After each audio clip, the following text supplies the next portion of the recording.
back in? No, you're on. All right, and when I bring them in and have them seated, I'm gonna go ahead and have their phones collected as well, okay? Thank you.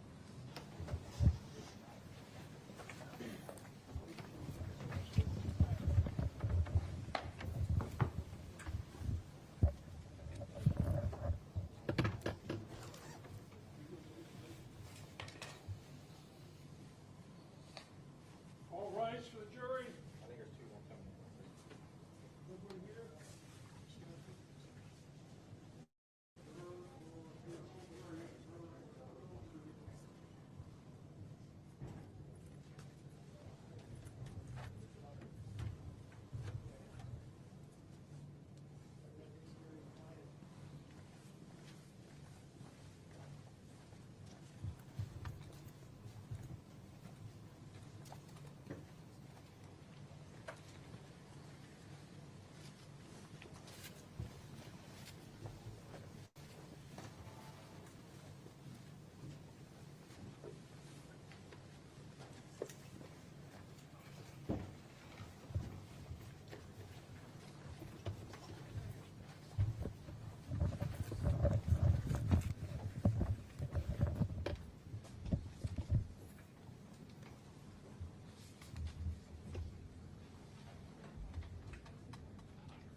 Judge, all 15 jurors are accounted for. Thank you, and Deputy Mills, if you want to come up to the jury box and get phones. So you all can sit down.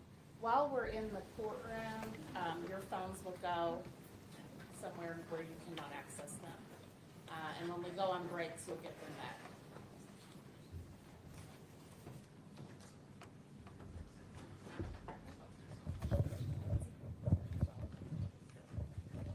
Thank you all for passing down. I appreciate that.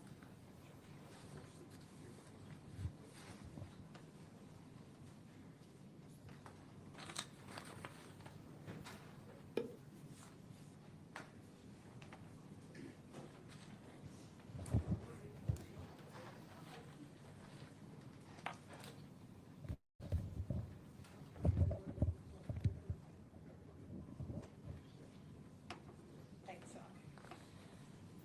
All right, now, ladies and gentlemen, as I was saying earlier, we are ready to proceed with the trial of this case. You have been sworn in as jurors in the case of Commonwealth versus Brice Rhodes.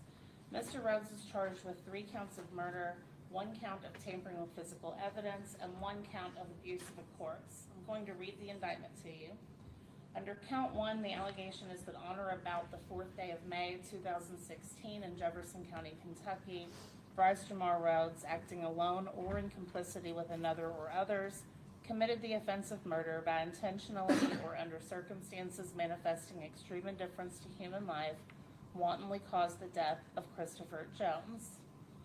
Count 2, that on or about the 22nd day of May 2016 in Jefferson County, Kentucky, Brice Rhodes, acting alone or in complicity with another or others, committed the offense of murder by intentionally or under circumstances manifesting extreme indifference to human life, wantonly caused the death of Maurice Gordon. Count 3, that on or about the 22nd day of May 2016 in Jefferson County, Kentucky, Brice Rhodes, acting alone or in complicity with another or others, committed the offense of murder by intentionally or under circumstances manifesting extreme indifference to human life, wantonly caused the death of Larry Ordway. Count 4, that on or about the 22nd day of May 2016 in Jefferson County, Kentucky, Brice Rhodes, acting alone or in complicity with another or others, committed the offense of tampering with physical evidence when, believing that an official proceeding may be pending or instituted against him, he destroyed, mutilated, concealed, removed, or altered the physical evidence which he believed was about to be produced or used in such official proceeding with the intent to impair its verity or availability in the official proceeding. Count 5, that on or about the 22nd day of May 2016 in Jefferson County, Kentucky, Brice Rhodes, acting alone or in complicity with another or others, committed the offense of abuse of corpse when, not authorized by law, he intentionally treated a human corpse in a way that would outrage reasonable family sensibilities.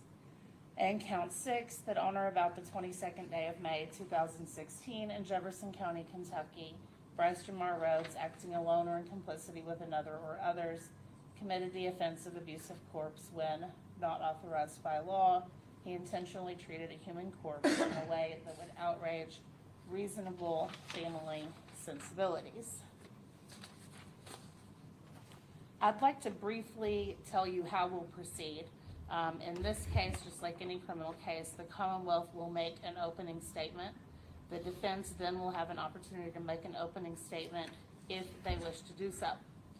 Opening statements are not evidence, but they are an opportunity for the attorneys to advise you up front of what they think the evidence will be and what will be important to pay attention to. After opening statements, then evidence begins being presented. The Commonwealth will present evidence in the form of sworn testimony by witnesses or by exhibits. At the conclusion of the Commonwealth's evidence, the defense may present evidence, but they are not required to do so. At the conclusion of all of the evidence, I will instruct you on the law that you must apply to this case, and I will read instructions to you, which you will also get a copy of. After I have instructed you on the law of the case, the attorneys will have a chance to make closing arguments to you, which again are not evidence, but are an opportunity for them to sum up what they believe the evidence did show and perhaps how you should find. Now, I've talked to you a lot about the admonitions in this case, but I'm going to go through it one more time and will remind you upon leaving that you must follow the admonition as well. You must decide this case based solely on the evidence presented here within the 4 walls of this courtroom. During this trial, you may not use internet search engines, websites, blogs, or use any other electronic tools to conduct any research about this case, to post information about this case, or to help you deliberate on this case. During the course of the trial, you are not to communicate online with anyone connected to the trial, including witnesses, lawyers, other jurors, experts. Do not record or photograph any part of these court proceedings because that is prohibited by law. If you accidentally encounter information about the case from any source outside of these 4 walls, it is your duty to bring it immediately to the attention of the court.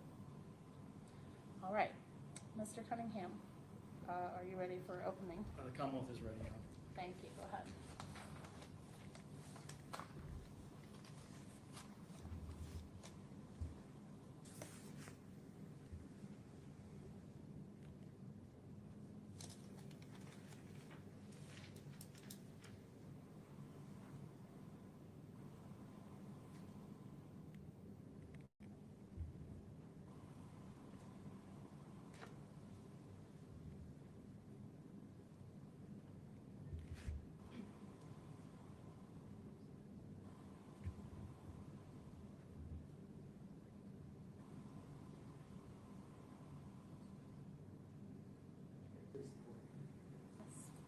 Opposing counsel. Ladies and gentlemen of the jury, callous and casual was the first murder. The 2 that followed were calculating and cruel. In May of 2016, Brice Rhodes snuffed out the life of Christopher Jones, Larry Ordway, and Maurice Gordon. The evidence is going to show that these acts occurred basically as 2 acts. And so if this were a play, these would be the characters that are involved in the first act. We have Maurice Gordon and Larry Ordway.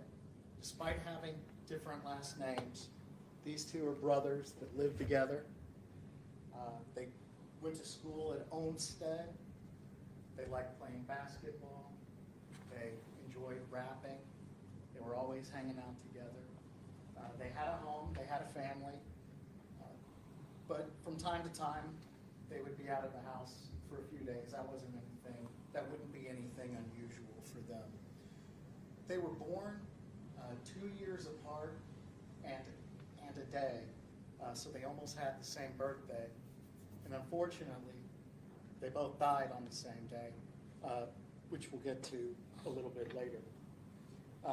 So these two brothers that were always hanging out together, 16 years old and 14-year-old, were friends with several people, one of which was Ja'Cory Taylor. Now, Ja'Cory, you're going to hear testimony from him. He's going to testify.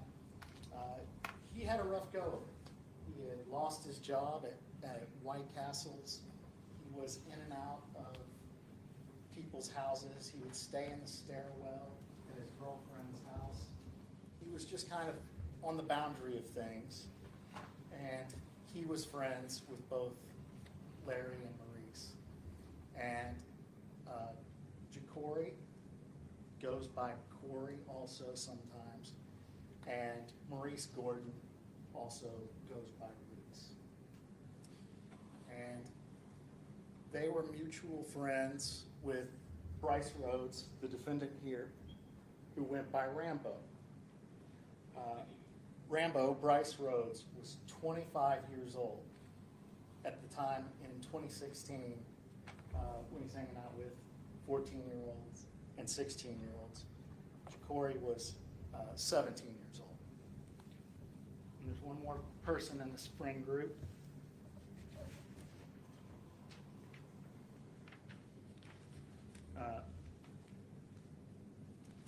Antoine Carter, right here. And he goes by Buddha. And he was just a friend of theirs that would hang out. So, as they were hanging out, an idea came about.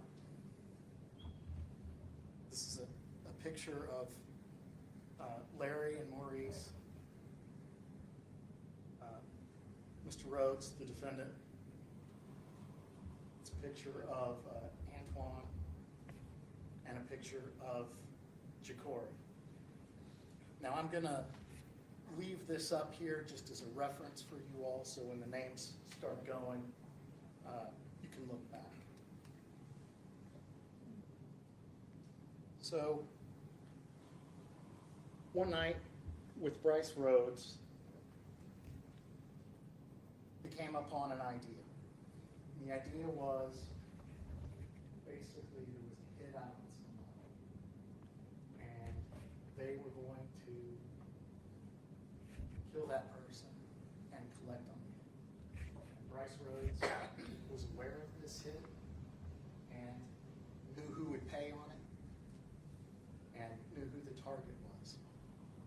So, on May the 4th, 2016, now keep in mind, all the events from this case happened in May of 2016. So, when you see witnesses on the witness stand, they don't look at all the same as they looked back then. And also, people's memories are a little bit different because this happened a while ago. So, the idea was this. They all hopped in a car on May the 4th, and Maurice was driving the car. It was a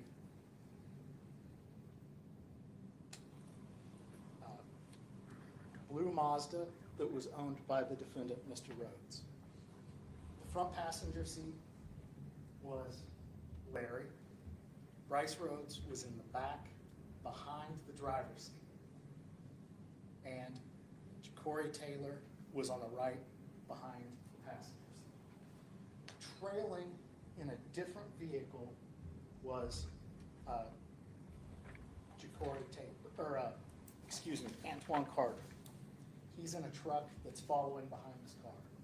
So it's nighttime, and they're driving around looking for this guy, looking to collect the price on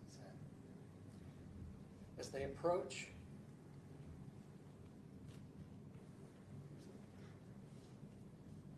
picture of Antoine, who was the follow driver, who was 17 at the time. As they approach 41st Street, there's video of the car driving by, then video of the truck. What happened was a man was walking out in the streets, and he had long braids. And so he looked like the guy that Brice Rhodes believed the hit was on. So Brice Rhodes rolled down his window. The guy was walking out of the street. Cars parked in the road. Was walking out into this, away from the street, in between the cars.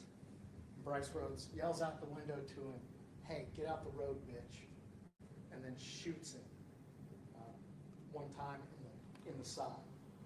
The bullet wound is going to go through his arm and into his side. Police are going to be alerted that there was a shooting and respond to the scene.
The man on the pavement there is Christopher Jones.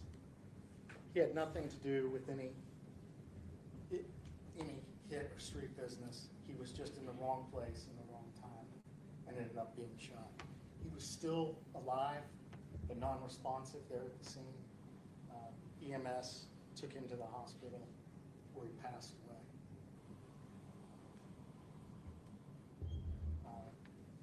This is the intersection of the nearest street the police reported to. There's another picture of Mr. Jones. And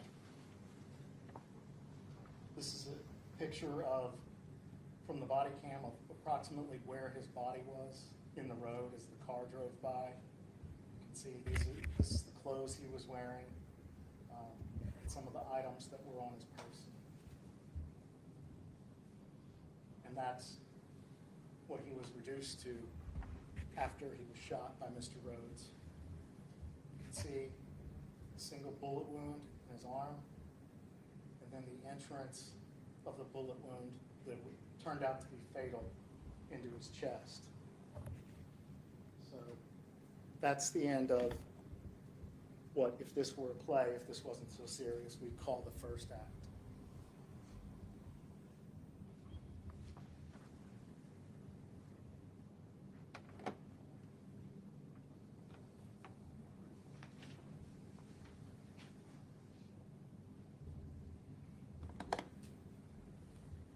Now, a couple different ways it happened, but essentially, Brice Rhodes became aware by overhearing a phone conversation with Jacory talking to Maurice that they were talking about the murder that had happened, that their family knew about it. And as soon as Mr. Rhodes knew that the boys were talking, even just to their family, he knew that they had to do something about these boys to keep them from talking, to cover up his first murder. So this is a black Dodge Charger that Mr. Rhodes had access to and often drove. And you're gonna hear testimony that on the 22nd of May, just a couple of weeks later, this black Charger picked the boys, Larry and Maurice, up at their house. And that was the last time that anybody from that apartment was gonna see them alive again.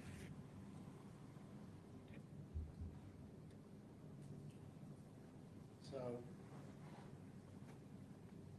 Maurice and Larry are obviously going to be the victims in this second act. And it's going to be carried out by a defendant named Tyrion Coleman, by Antoine Carter, who was involved earlier, and by Corey Taylor, and by Mr. Rhodes himself. So I'm going to leave that up there for your reference. So this is Brice Rhodes' apartment that he lived at with his mom. He had the boys over there. It was 4 of them, well, the 6 of them, 4 individuals listed there, Maurice, Larry, and another individual. And as the night got on, boys started wrestling around, and there was a little bit of a skirmish that broke out with Maurice. And so Brice Rhodes said it was time to discipline Maurice. Maurice had pulled out a knife on somebody, and so Brice hit him upside the head pretty hard and took the knife. Then said, "It's time for you to be disciplined." So he went up to Maurice, he put a toboggan on his head, and pulled it down over his eyes so he couldn't see. And he tied his arms behind his back so that he couldn't move. And he made him beg for forgiveness and plead for his life, which he did. He was begging everyone in that room to spare him and apologizing and saying he was sorry. So Larry, his brother, was taken and held in a different room. And from Larry's room, he could hear his brother pleading for his life. He could hear what happened to his brother. And what happened to his brother is that he was punched a few times by Mr. Taylor. And then Brice Rhodes took a knife and began stabbing him over and over and over again. In the chest, in the midsection, and in the genitals. He was screaming and crying out for help, and his brother was helpless a room away to do anything about it. When they were finally done, they rolled Maurice over, and then they brought Larry into the room. And then they repeated the process. They took the toboggan off, they put it on Larry's head. They put something over Larry, and they started stabbing him until he died there in that apartment.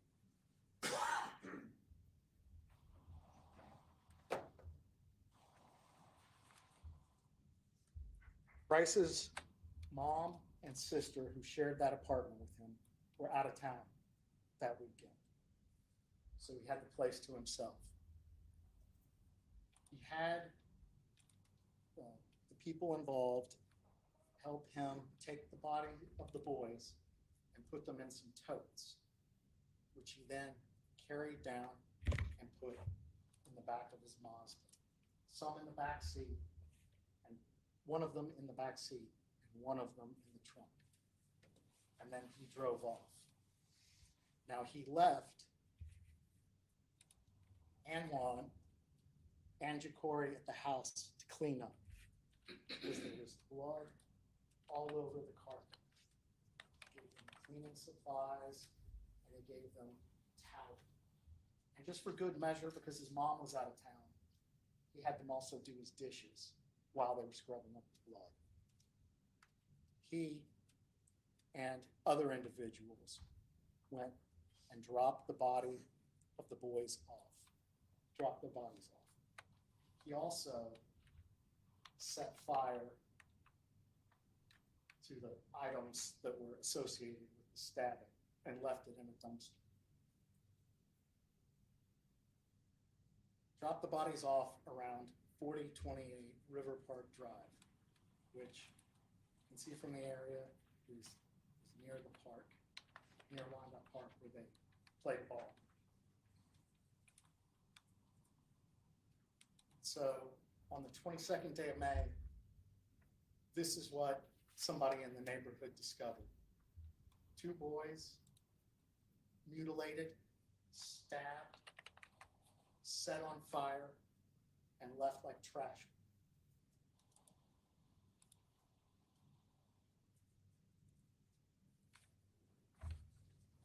So the boys' parents are starting to wonder where they're at when they don't come home after the first day. And so mom gives them a call. Well, the person that answers the phone isn't Maurice, it's Antoine Carter. And he tells her, kids are fine, they're doing something else, I just borrowed the phone. So police discover the 2 bodies,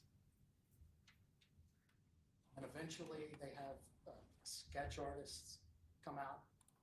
They can't get fingerprints because the bodies are too badly burned. They have sketch artists come out and draw a picture of how the boys looked, and they're looking for, checking news stories for missing boys. Eventually, they find that there's 2 boys that are missing from Olmsted School, and they have the boy's mother come out, and she identifies that, yes, that's them. From there, police realize a couple things. They know who the boys left with that night. They know that it was Mr. Rhodes. They also know that they left with Antoine Carter and Ja'Cory Taylor. So police track the phone, and eventually it leads them to Antoine Carter. And Antoine Carter eventually ends up talking to police and explaining what happened after some little bit of give and take. He finally got to the story of what happened. About this same time, police pick up Brice Rhodes, and he gives a short statement, which you will hear. Police go out to Brice Rhodes' house once they've heard what happened, and they start pulling up the carpet from his house. And when they do a DNA analysis on that carpet, of course, they find the blood of the 2 brothers is there on the carpet. Police also learn that after this event, after that night, when Brice Rhodes comes back from dropping the bodies off, he picks up the 2 boys that were left to clean up the house. Ja'Cory had with him the boots that he wore in the house. And he left those boots at a girlfriend's house. And so police got a search warrant. They go to that girlfriend's house, and those boots, the DNA on those boots, comes back to the boys as well, corroborating what was said earlier. He also gives a statement to police, and it pretty much matches the statement of Antoine Carter that I've just relayed to you. So here's a picture of the apartment, how cleanly the flooring was stripped from Brice Rhodes' place. Another thing that police did once the investigation got underway was they went and looked at Brice Rhodes' blue Mazda that had transported the 2 victims in the tote sacks. And you'll notice this is a picture of the back seat of the Mazda all the cloth seating has been ripped out of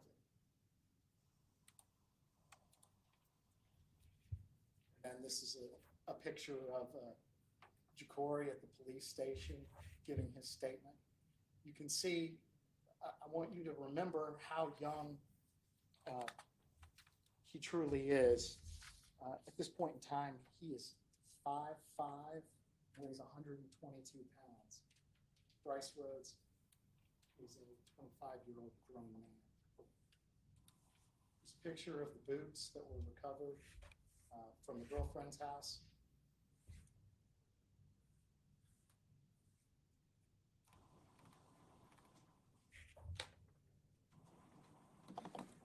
You're going to hear from a lot of different people that are going to come through here. The police that were involved with both of these investigations that had to piece together that the two investigations were connected and take over. So there's going to be two different lead officers. You're going to hear from experts and you're going to hear from the medical examiner. You're going to hear from CSU professionals. You're going to hear everything that the police did to make sure that the three victims in this case get justice. And I hope at the conclusion of the Commonwealth's case, you will give them that justice. Thank you. Counsel, could you all approach for just one moment?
Sorry. Yeah, I'm just waiting for Ms. Jones Brown to return.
If everybody who's already seated could move in towards the wall, please, and make room for anyone else who wants to come in during this break.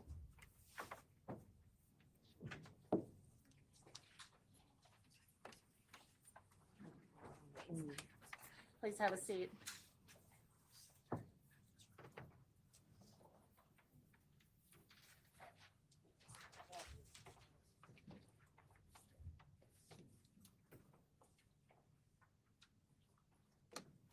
All right, would the defense like to make an opening statement now? Yes, Your Honor. All right, please go ahead.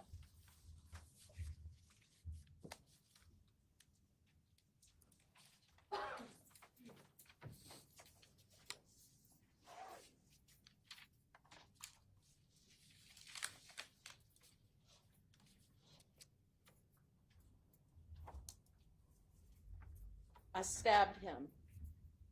I stabbed Maurice in his side. I drove on him. I ran him over. Ladies and gentlemen, these are quotes from someone involved in this case, but these are not quotes from Brice Rhodes. These statements were made by Anwan Carter. Anwan Carter talking about killing his best friend, Maurice Gordon, and running over a helpless Christopher Jones. Anwan Carter is the prosecution's main witness in this trial. Ladies and gentlemen of the jury, I'm so glad that you're here. I'm thankful that you're here. I know Brice is also grateful that you are here because he has waited a long time for you all to hear the evidence. The evidence, or the lack thereof, will show you that Brice Rhodes is not guilty of these accusations. The burden of proof being beyond a reasonable doubt, why do we keep talking about that? I know you've heard that many times already. Our system, our government makes it so difficult to take someone's freedom that we can't let the government make any mistakes. And we want to be sure that no one is ever wrongfully convicted, especially in a situation where the stakes are this high. The government has made some very serious accusations against Brice. And I'm not here to undermine the loss that the families and the community have suffered as a result of these senseless deaths. But I'm here to make sure that nobody is wrongfully convicted, and that's why you are here. As jurors in this case, you guys have a great responsibility. But with that responsibility also comes a great power. You all have the power to hold the government to their burden of proving Brice Rhodes guilty beyond a reasonable doubt. You have the power to say no. You have the power to say we are not convinced. And the power to know that that decision is okay. So how do you make that decision? As Ms. Jones-Brown told you earlier, none of us can define reasonable doubt for you. That's up to you as a juror. That's up to you as an individual. So what are you going to use to make this determination? You will hear evidence over the next several days. You will decide what evidence you find credible, what witnesses you find believable. So what evidence do you all expect to see to help you make this decision? It's a very important decision. Eyewitnesses, that might be good. I think you'll find that there aren't any eyewitnesses who were not themselves involved in these crimes. There are no neutral witnesses. Do these witnesses have a motive to lie? Can we trust them? You might expect to see a murder weapon. There's not one. Is there physical evidence? Yes. Can it be trusted? That's up to you all to decide. Let's talk about the physical evidence. The Louisville Metro Police Department found tire tracks and footprints at the scene where Larry and Maurice's bodies were found.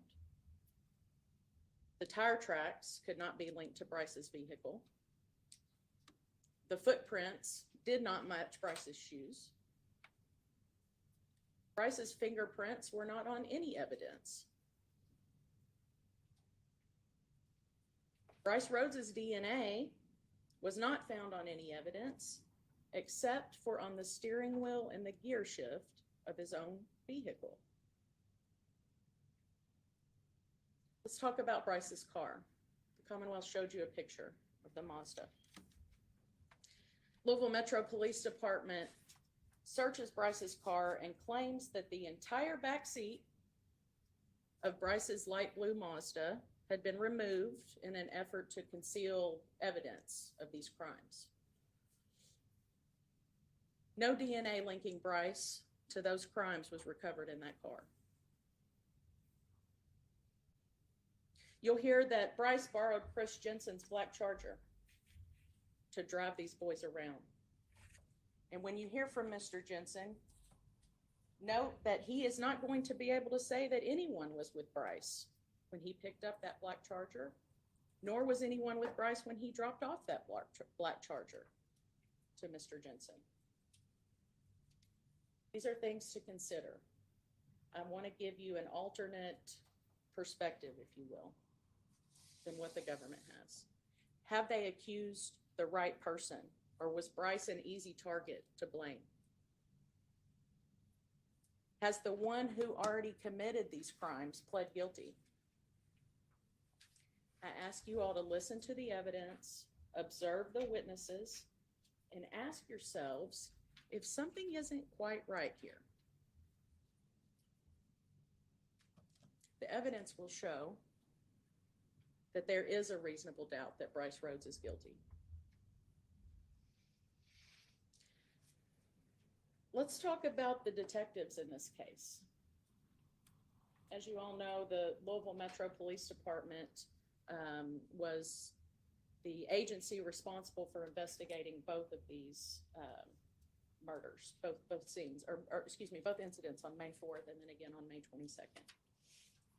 And there were two lead detectives, as the Commonwealth told you, Detective Griffin and Detective Tonelli, and you'll hear from both of them. But I want you to think about how many hands were involved in this case. When it comes to handling evidence, interviewing witnesses, executing search warrants, mistakes were made. And I want you to think, can we rely on every person that works for the Louisville Metro Police Department? You will learn that the Louisville Metro Police Department investigated these homicides, and once again, this is the same force that murdered Breonna Taylor. Yes.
Ladies and gentlemen, at this point in the case, there has not been any evidence presented that links any information in this case to the case of Breonna Taylor.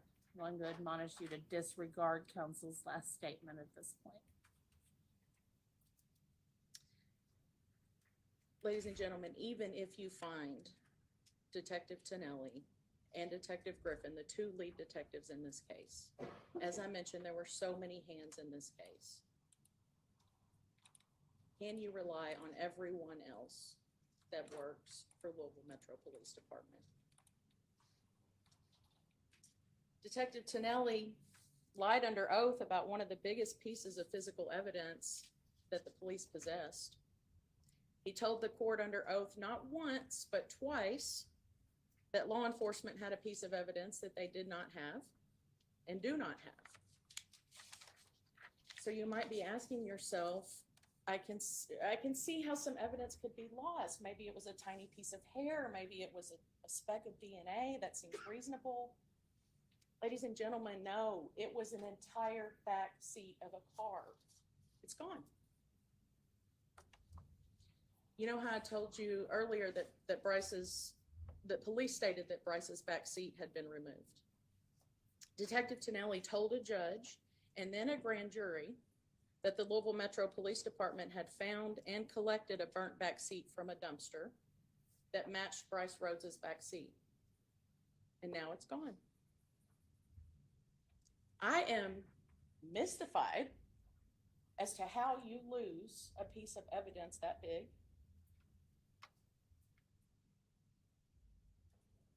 It's huge. It's a huge piece of evidence, not only physically, but to the case as well.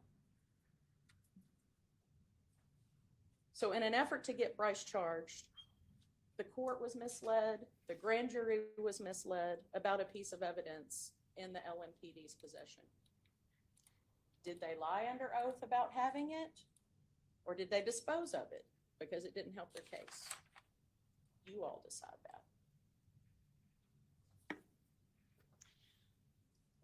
The Louisville Metro Police Department searched the home of Brice's mother, where he was residing on Hyde Avenue in Louisville, 2 times.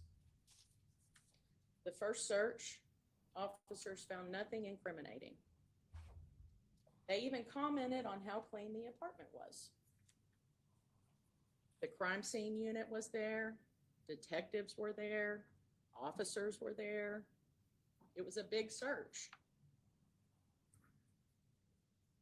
Nothing was found. And then they decide to just go back. The officers go back, decide to search the home again, and now claim that they have found evidence that Larry and Maurice were killed there. Now there's suddenly blood there.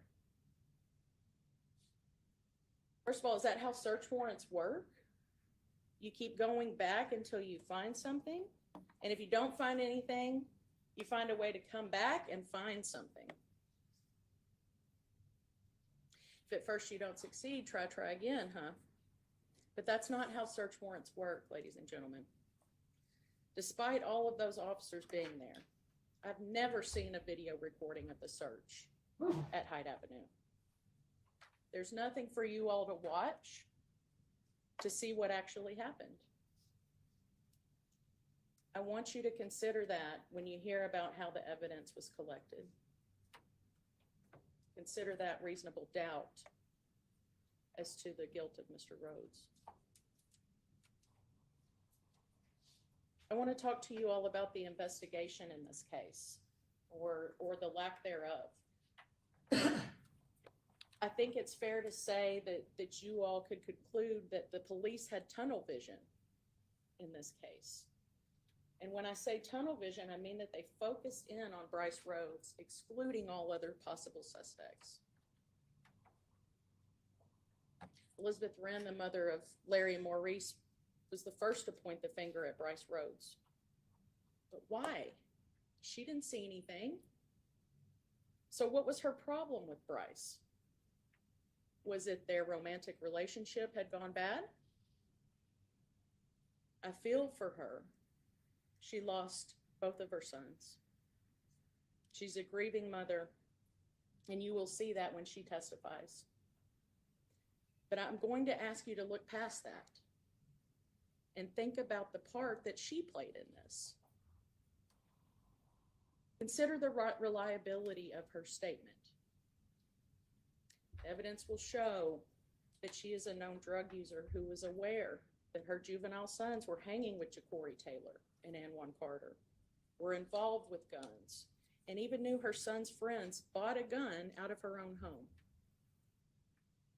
She was naturally distraught when she spoke to the police, but also very likely under the influence. And I'm not saying that to speak ill of her, but as a jury, you have to know that the police took her statement and did not investigate anyone else. The police didn't care that she hated Brice. The police didn't care that they had a relationship that went sour. The police didn't care that she hadn't actually seen anything. They already had a name, and she was happy to trash her ex-boyfriend. Ladies and gentlemen, no other suspects were investigated. Not a full investigation was done, as you might expect to see in a case of this magnitude. There were, however, other suspects to investigate.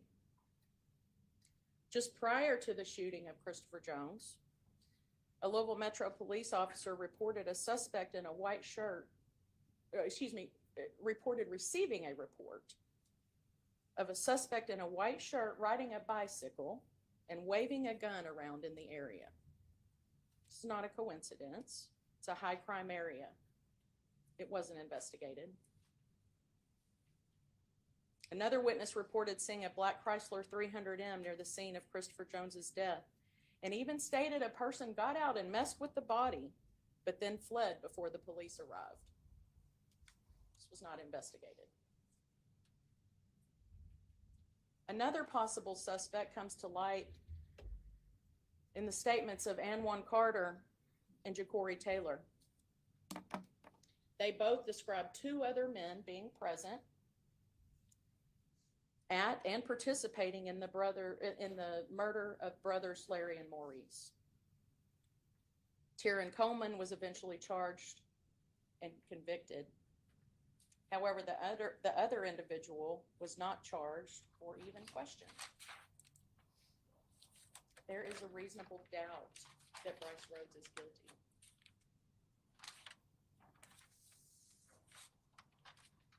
There's no clear motive for Brice to have committed these crimes. The police allege that Brice Rhodes shot and killed Christopher Jones in the presence of Ja'Cory Taylor, Anwan Carter, Larry Ordway, and Maurice Gordon. And then about 3 weeks later, the police think that Brice stabbed Larry and Maurice because Brice was afraid they would go to the police and rat. But the other two who were present are still alive. Anwan Carter and Ja'Cory Taylor were there, and they are still alive. Does this make sense to you? And I would like to talk about those co-defendants. I stabbed him. I stabbed Maurice in his side. I drove on him. I ran him over. Anwan Carter was facing life in prison for his actions against 3 innocent people. He was facing life in prison. And the prosecution said, that's okay. We'll give you probation. But to get the sweetheart offer, you got to give us someone else. Anwan Carter pled guilty to the murders of Christopher Jones, Maurice Gordon, Larry Ordway, and in exchange for that, the prosecution was okay with probation, or maybe a little prison, left it up to the judge, if you testify against Brice Rhodes. Anwan Carter gave a name, the police took it and ran with it. Up to that point, all they had was kids killing other kids. They wanted an adult to stick it to. And here we are. 2 people have already admitted to killing Christopher Jones. And 1 Carter and Ja'Cory Taylor. 3 people have already admitted to killing Larry Ordway and Maurice Gordon. Again, and 1 Carter and Ja'Cory Taylor, plus Tyrone Coleman. They have all pled guilty to their murders. So why are we here then? Because in order for those men to get very lenient deals from the government, they agreed to testify against Brice. The evidence will show you all that those responsible for the murders have already been convicted and are now trying to put the blame on Brice Rhodes. There's reasonable doubt that Brice Rhodes is guilty. The evidence will show that the testimony of Ann 1 Carter and Ja'Cory Taylor, who you will hear from, is not believable. Both of these men are known criminals. In fact, Ann 1 Carter is currently in prison right now in the state of Florida. Guess what for? Gun charges. He had a loaded weapon on him. So after he got his sweetheart deal here in Kentucky for killing 3 people, he went to the state of Florida, joined a gang, and again got arrested. He changed his statement at least 3 times to the police that I can think of. At first, Mr. Carter even told police, "I do not know Brice Rhodes. I've never been in a car with him." However, after having time to consult with Ja'Cory Taylor, a plan was concocted to point the finger at Brice Rhodes. These 2, Taylor and Carter, had a chance to get their stories together. There weren't any suspects initially after the Christopher Jones murder, but about 3 weeks later, Larry and Maurice are killed. Ann 1 Carter wasn't questioned until about 2 days after that incident.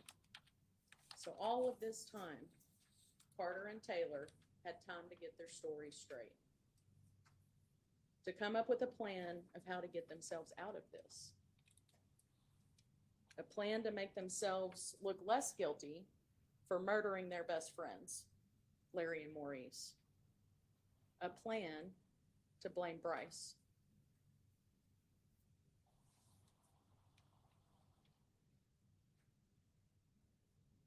Ann 1 Carter admitted to running over Christopher Jones's body in a pickup truck that he had stolen, that Mr. Carter had stolen. Do you know what kind of vehicle witnesses reported seeing at the scene where Larry and Maurice's bodies were recovered? A pickup truck, not Brice's blue Mazda. Ann 1 Carter admitted to stabbing his best friend Maurice Gordon. Carter claims to have seen Brice Rhodes shoot Christopher Jones, but the evidence will show that what Ann 1 Carter in fact saw was a hand out the window shooting a gun. If you recall, Mr. Carter was in the vehicle behind where the shots were fired, the vehicle that the shots were fired from. It was dark outside, and Carter could not see the face of the shooter. Ja'Cory Taylor was in the back seat where the shots were fired and had just bought a gun from the boyfriend of Larry and Maurice's mother. And 1 Carter saw Ja'Cory Taylor buy the gun. There's reasonable doubt that Brice Rhodes is guilty. Ja'Cory Taylor admitted to buying that gun right before the shooting of Christopher Jones. He admitted to getting into an altercation with Maurice Gordon right before Maurice died. He admitted that Maurice Gordon pulled a knife on him. And then he admitted to stabbing Larry. Again, reasonable doubt. At the conclusion of the evidence, you will be asked to make a decision about Brice's fate. You have promised that in order to find anyone guilty, the government has first proven to you that that person is guilty beyond a reasonable doubt. If the government has not done that, you all must find him not guilty. I stabbed him. I stabbed Maurice in his side. I drove on him. I ran him over. You all get to decide what is true, who you believe, and what is reliable. Ask you to use your power as jurors to tell the government you are not convinced. Tell them that the evidence is not sufficient, and tell them that we will not wrongfully convict Brice. Thank you. Before we begin hearing testimony, does anyone want a short break, 5-minute break? Okay. Take a 5-minute break, just come back at 3:40. All rise for jury.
Yes.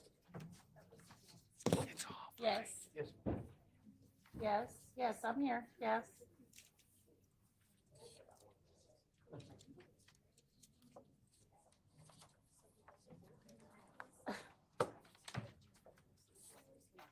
Yeah, he called me Friday and said it would be no later than Monday afternoon.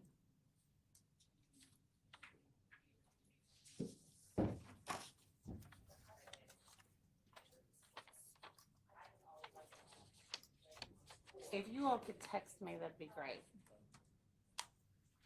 Thanks so much. All right, bye-bye.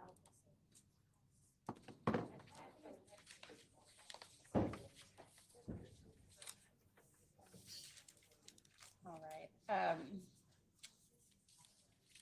I don't know if you all want to go, we definitely go ahead and bring the jury back in, but you also want to make an announcement about like anybody else who wants to come back in now.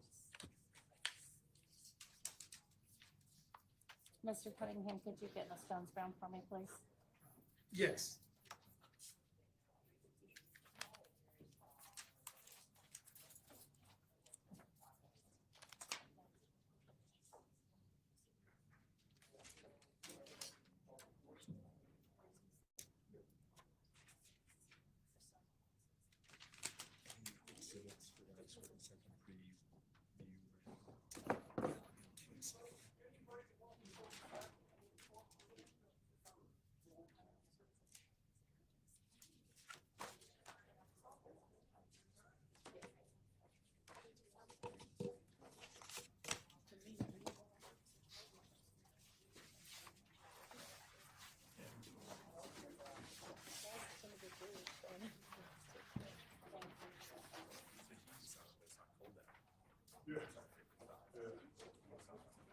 I know. I'm gonna try to. I have like a really big fan I'd like to bring in, but it's in my car, which is in the shops.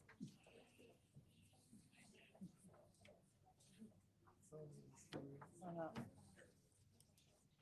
It's just, we're resigned to paper.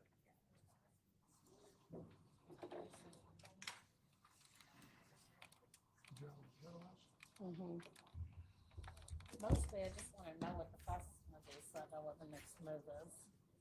All right, jury. It's like a car with a slab. And then the parking garage.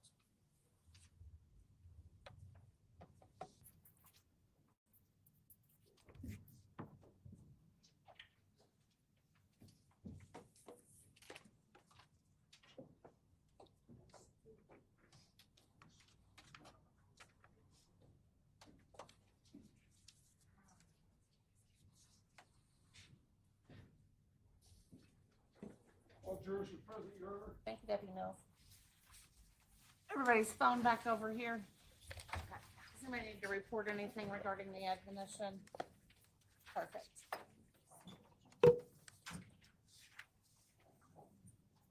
I know it's very hot in here. If you all need to take your coats off, whatever you need to do. So, I'm gonna try to get a big fan in here for tomorrow, something to get the air moving around. It's just, when it's warmer outside, it gets very, very hot in here. All right, Commonwealth, are you ready to proceed? We are, Your Honor. You may call your first witness. Your Honor, the Commonwealth is going to call Officer Thomas Franklin to stand.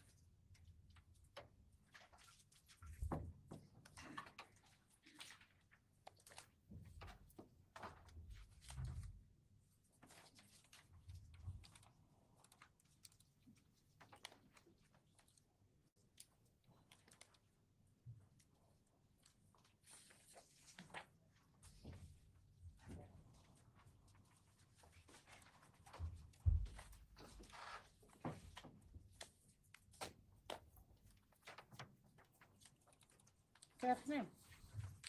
I could have you please raise your right hand. Please have a tell the truth and the whole truth. Thank you. You can have a seat.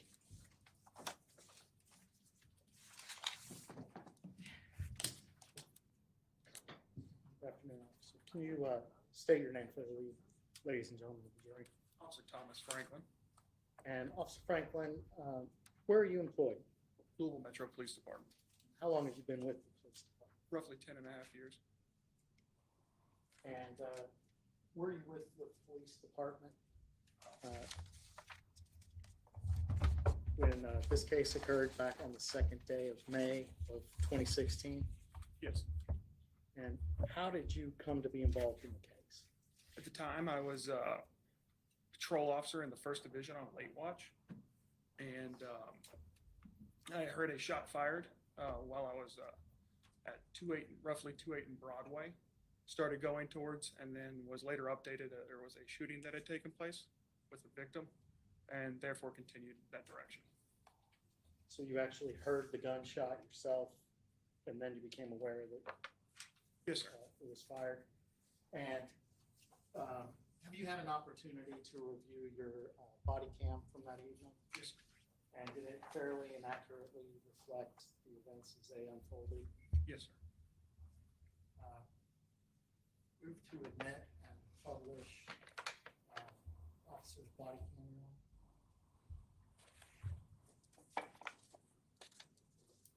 It's actually going to be Commonwealth 6. I'll have 5 photos. Thank you. So admitted.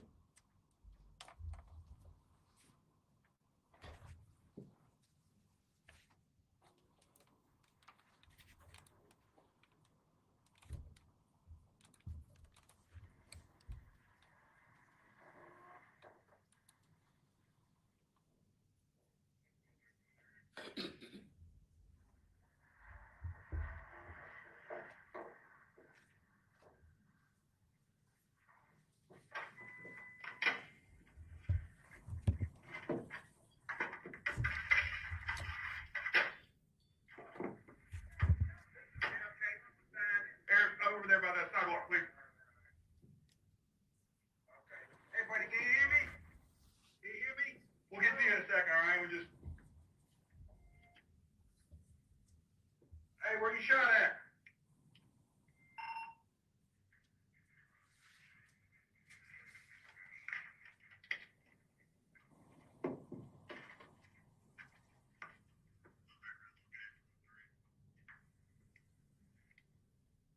Where you shot? Oh, here we go.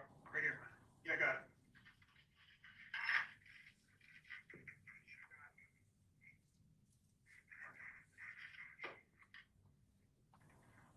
Hey, buddy, stay with me, all right?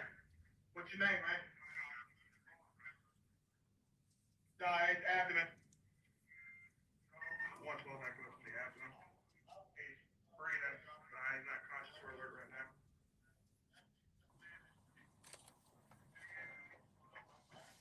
Hey, buddy, what's your name? Hey, buddy. What's your name, man? Talk to us. Can you hear me? He's not really responding to anything. Yeah, good.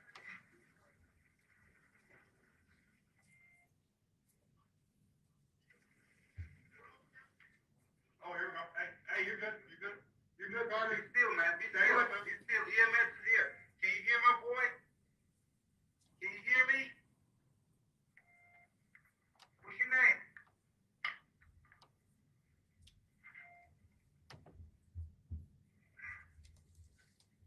Got a wall back here. He's moving his arm, but it's not like he's responding.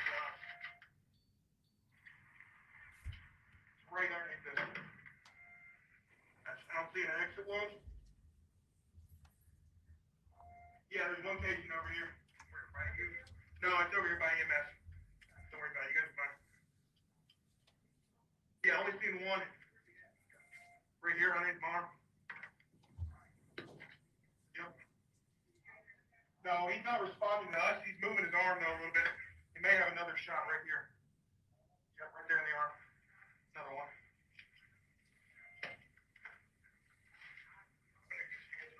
You're fine. This one's a through. It looks like it went through this into him. Whoop. I got it. You're fine. No, you're good.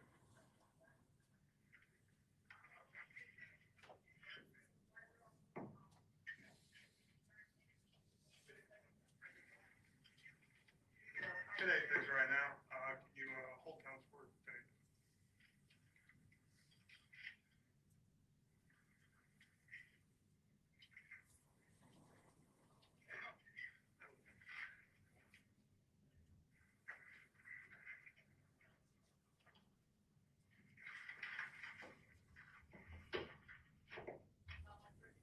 I don't know. It went into him. It's stuck in there. No, actually, it went through the arm here into here.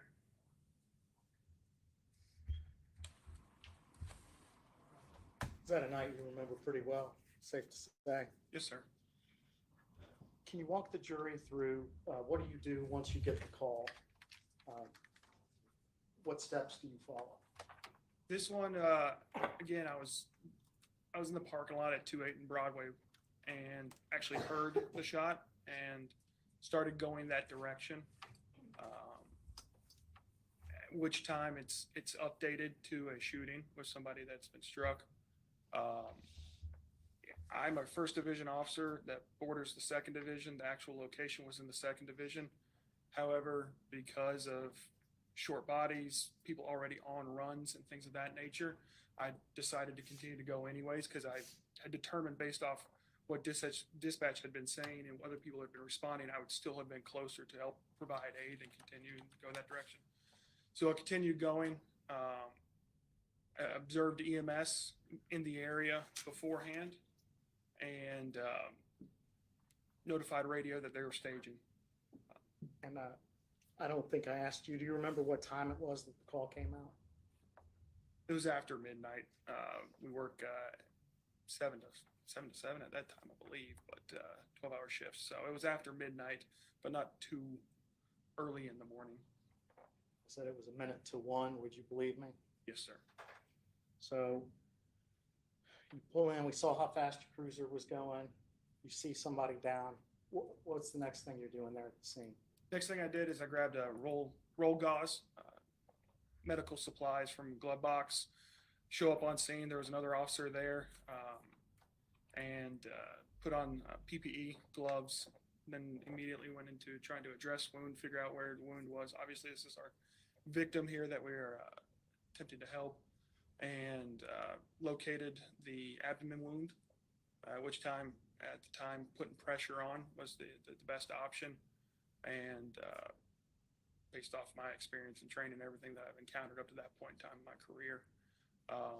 Again, en route, I'd seen EMS, so I knew they were close by, and just take care of the scene as far as making sure that it's safe for them to get there with their higher level of medical expertise.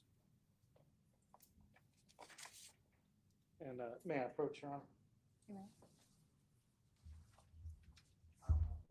Showing the witness what's been pre-marked exhibits 145.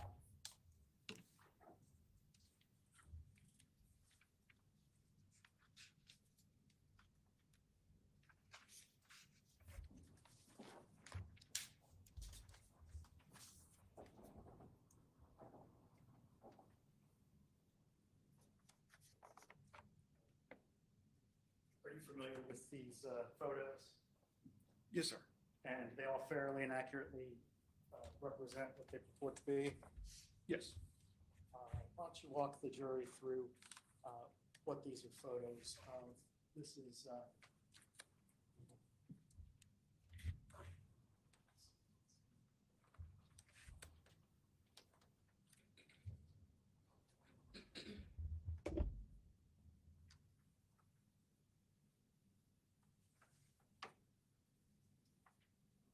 It's Commonwealth's Exhibit 1.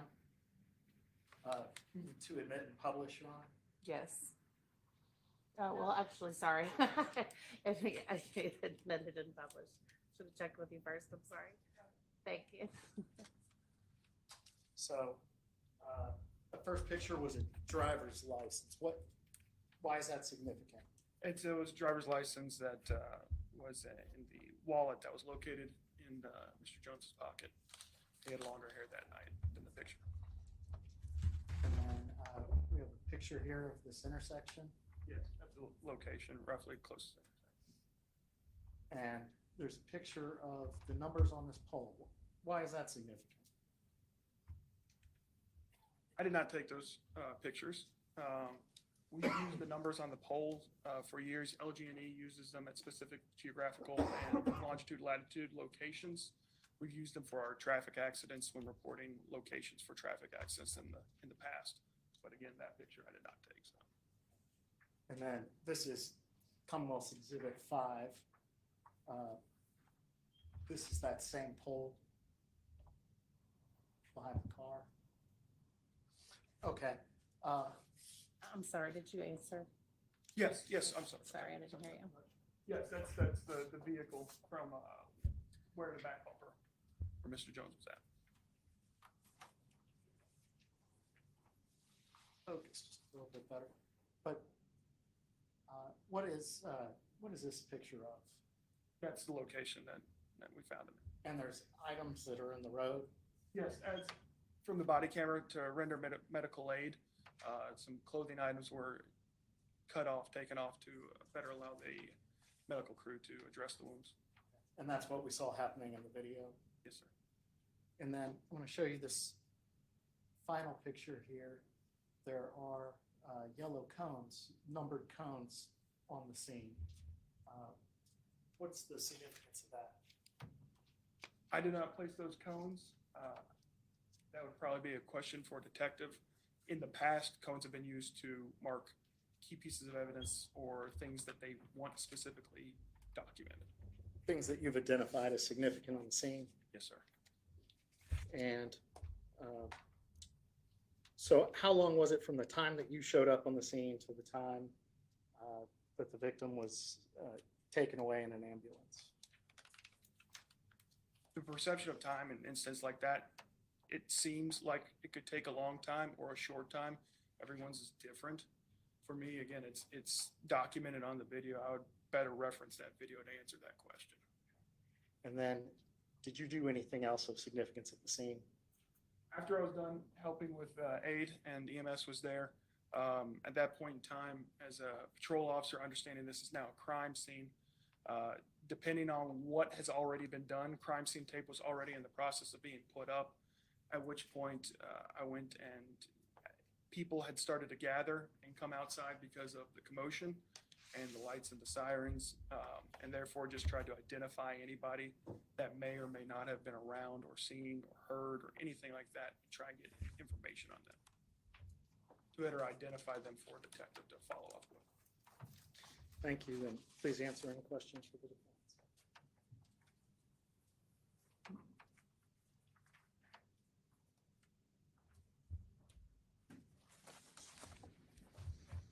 Officer Franklin, I believe you told us that you are part of the 1st Division. Does that just refer to the area that you patrol? Yes. It's not a ranking of any sort? Nope. Okay, so you're a 1st Division officer on patrol that night? Yes, that night I was. Yes. And you testified that you were the first officer on scene that night? One of the first officers on scene. The body camera video will show, again, going from 1st Division to 2nd Division, I'm not as familiar with all the streets. I was able to see another officer in front of me turn down the block, and then that's when the video kicked on, turn down the other block, and then come to the location. So you were the first or maybe the second officer on scene? I'd say so, yes. And when you arrived, however, you were not the first person on scene, correct? Correct, yeah. Because EMS was already there. Negative. EMS was not there. I would say there were other people, obviously bystanders, I at one point in time told to, go back, sidewalk, and we'll come talk to you. So when you arrive, EMS is not currently there. As far as first responders go, I was, for the video showed, the second officer there. But there are other people who are not involved in law enforcement or first responders at all, correct? They were already there as I was approaching. And when you arrived, let me go back. You testified that you heard a single gunshot, Yes, I heard a gunshot. just one single gunshot, Yes, not 5 gunshots. I heard a gunshot. And you found a single bullet casing. There was a casing near, and because of rendering medical aid, at one point in time, it was moved. However, I made a point of it further on in the video to identify that that was it, and we still had it located. Whether I moved it, I bumped into another officer, or EMS did, at that point in time, in our chain of importance, rendering medical attention is more important at that point. So I think you said your first, was it fair to say your first priority in responding is to preserve life, if it's possible to do so? And then the next priority might be preserving the scene. Yes. So your first priority when arriving was to render as much aid as you could. Yes, when it's safe to do so. Again, you have to have the scene safe. Only 2 officers, 1 person, you're kind of delegating, playing off each other as far as tasks. 1 person is security. You still don't know is the individual who shot the area, etc. So going into medical aid, I had the gauze. I remember to grab it as I was getting out of the car.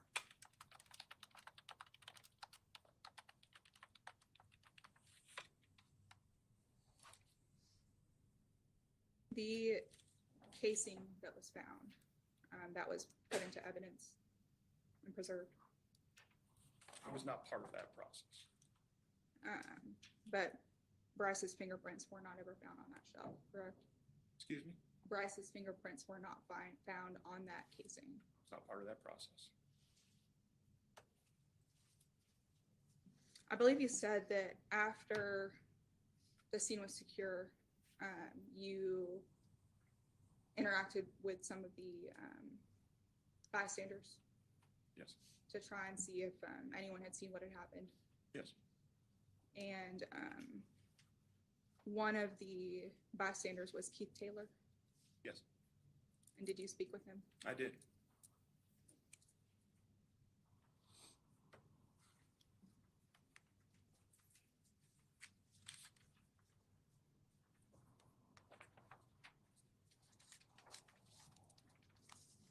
Your Honor, I have no further questions at this time. Thank you, Ms. Hall. No further questions, sir. Thank you. So you can step down. You're free to go. Come up prepared to call our next witness. We are, Your Honor. The Commonwealth will call Sergeant Anthony Wilder to stand. Thank you.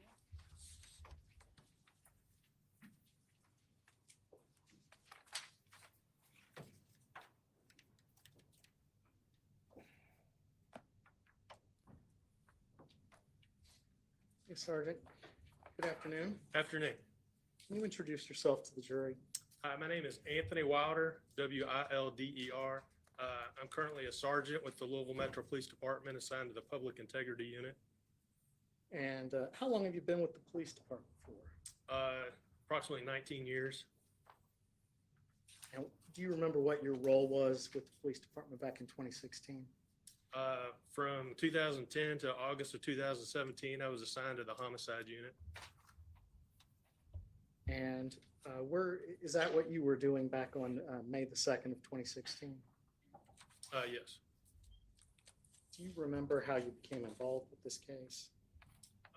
I was working in the homicide office, and I was notified by radio that 2nd Division officers were responding to a reported shooting in the 800 block of South 41st Street. It was approximately 1 a.m. I believe it was Wednesday, May 4th, 2016. And what was your first action that you took once you got to the scene? Once I was on scene, I made contact with the first officer that responded to the scene, Officer Franklin. Spoke to him about what information he had learned upon his arrival. And then after that, I conducted a neighborhood canvass of the immediate area, spoke with several of the residents, and then I conducted the scene investigation for that location. So can you explain for people that aren't familiar, what goes into a neighborhood canvass? I went door to door along that block and tried to make contact with residents to see if anybody had had witnessed anything or had any information that would help with the investigation. I spoke with several of the residents, but I don't recall any specific information being provided. And do you memorialize that search in some way? My activities are documented in an investigative report that's provided to the lead detective and maintained in the case file. So what do you do on the scene as far as the scene investigation goes? What's your role there? The crime scene unit was contacted and they responded to the scene, and then they work at the direction of the detective, which in this case was me, conducting the scene investigation. Do a walk through the scene and identify items of evidentiary value. And then the crime scene unit will do a series of photographs and video to document the scene location, and then they'll collect the evidence for preservation. Sir, I'm now going to show the witness Commonwealth's Exhibits 7 through 19. You take a look at these photos and see if they're familiar to you.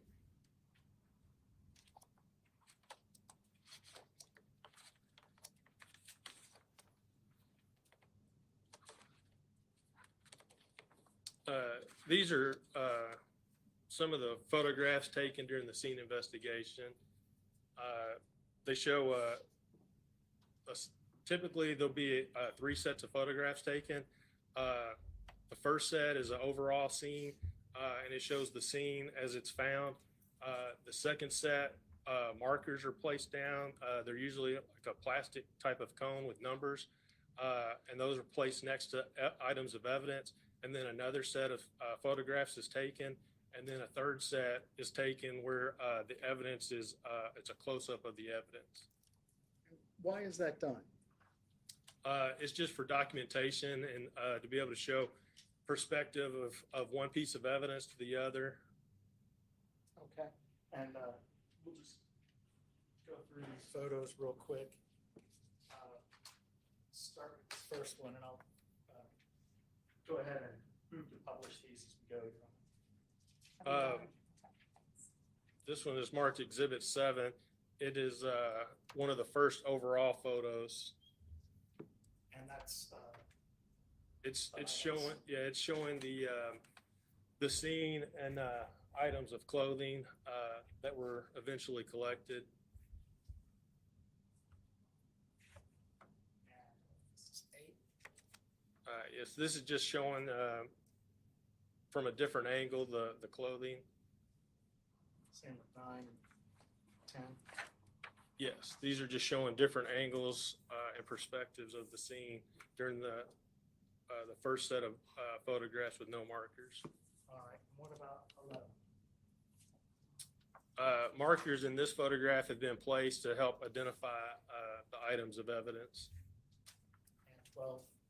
It's the same, it's just showing a different angle. And take a look at 13 through 19 together. What is this one?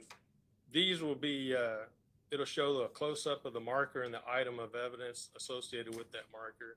So for marker number 1, I believe that's a pair of dark colored jeans.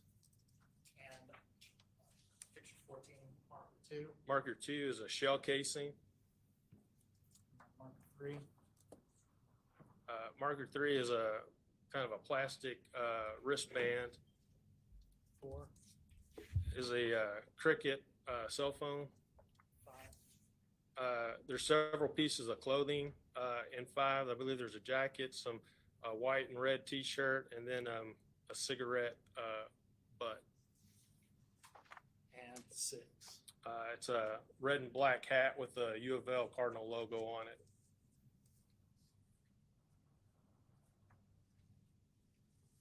Now, were you the lead on this scene? I was not. So what do you do once you gather all the information and help identify what the significant evidence might be? Once I've completed these activities, I document what I did and my findings into an investigative report.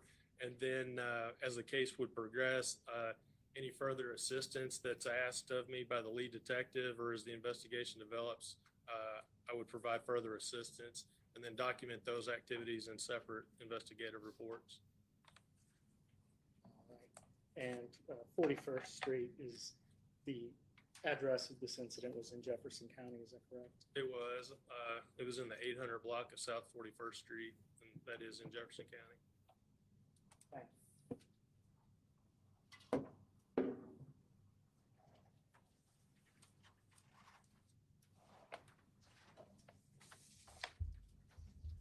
Detective, you were the first member of the homicide unit on scene, correct? I was. But you weren't the lead detective. I was not. And you arrived on scene about 15 minutes after the call came in. Approximately. So you didn't witness the shooting. I did not. And you arrived 15 minutes after. After the initial 911 call. By the time I got there, the victim had been transported to the hospital and was not on scene. So when you arrived, you never once put eyes on the victim in this case. That's correct. And you testified that you conducted a neighborhood canvass. Yes. You attempted to or spoke to a number of folks who were in the area. Correct.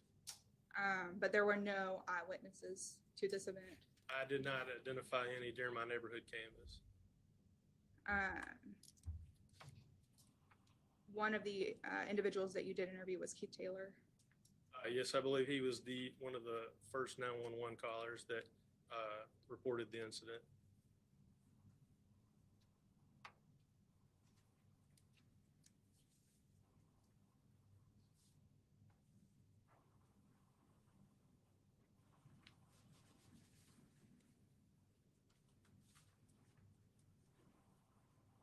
There was another report that night of someone riding around in a bicycle carrying a gun, correct? Officer Hendricks from the 2nd Division, he was the first officer from the 2nd Division to arrive on scene. And he did advise me that there had been a report prior to that 911 call of an individual reported to be riding around on a bicycle with a gun. I can't remember the address he gave or the location, and I don't remember how far the 800 block of 41st Street is and the location he provided. I'd have to refresh my memory with a review of my investigative letter for the location that Officer Hendricks provided for the bicyclist.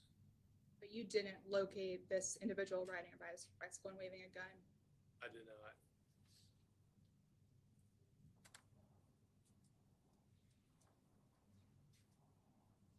And there was another report of another vehicle, a Chrysler 300 on scene that night, correct? Mr. Taylor advised from speaking with him, I learned that when he had stopped his car as he pulled up on the victim in the street, there was another car that pulled up with him. Both individuals exited their vehicle, saw the victim. Mr. Taylor called 911 and remained on scene. The driver of the other vehicle got back in his car and drove away. And the other individual drove away in his car before the police arrived, correct? That's my understanding from speaking with Mr. Taylor. One moment, Your Honor.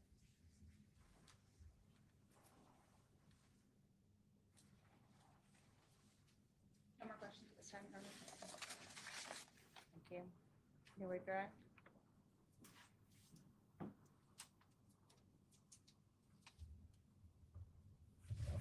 Mr. Taylor had said that he and the Chrysler had both pulled up after the shooting, is that correct?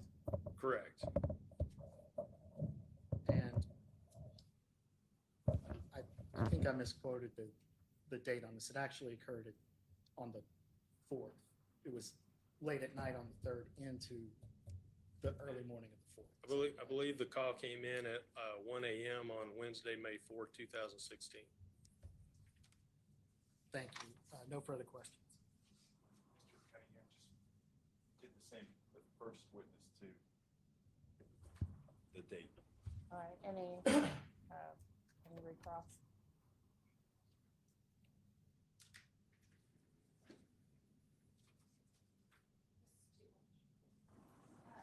Detective, were you the officer to recover the shell casing? I was on scene. It was collected by the crime scene unit. Was it collected while you were present, That's correct. and where was it located? There was a green Camaro parked on the, I believe it's on the west side of the street facing south, and the shell casing was near the driver's side rear tire, which would be facing the street side. And this casing would have been placed into evidence, It is. and Mr. Rhodes' fingerprints were not found on this casing, correct? I wouldn't know about that. No more questions. All right, you are free to go. Thank you.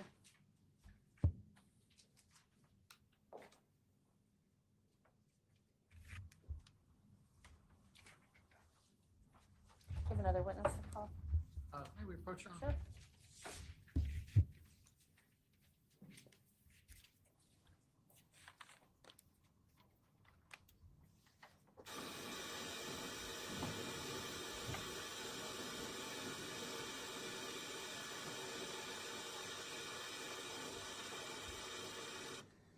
We are expecting to finish before 5 today, but right now we're gonna take another 5-minute break if anybody needs to stretch the legs, use the restroom.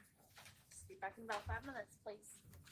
All rise for the jury. And please remember the admonition.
probably remember before they leave today, I want to get the jurors to write down their phone numbers with their last name.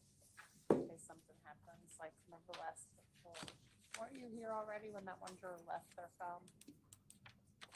Maybe not, but a juror left their phone behind and we had no way to get a hold of them.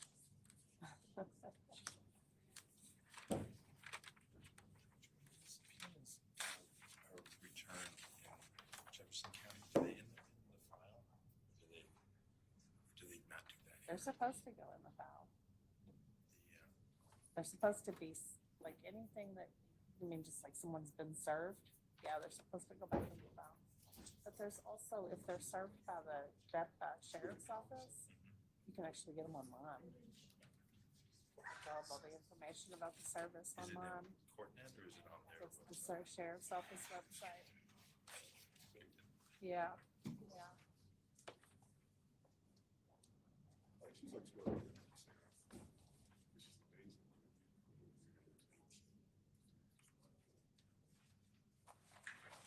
It's here to help me remember.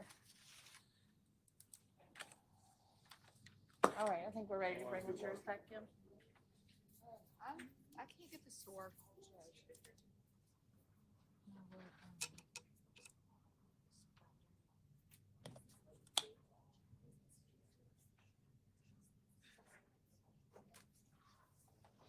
You need to reset it or something? You want me to try to hit reset? Sure. I don't know if it's like takes forever to warm up or. Ballinger always told me hit reset if all else fails. Well, Bob told me this.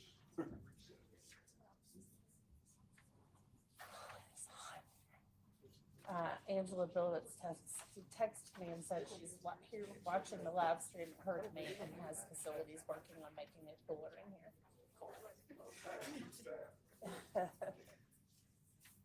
Oh, Krista must be watching too. I think she just heard me. They're so good. They're so good at their jobs. It's like when they hear your voice that they tune in.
There, it looks like it's restarting now. See how it's counting down.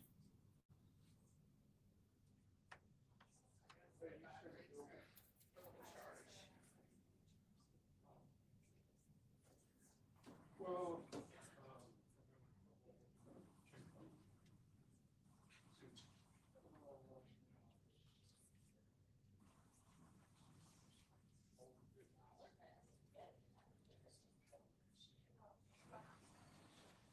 Chris Foster had this happen and it was something simple.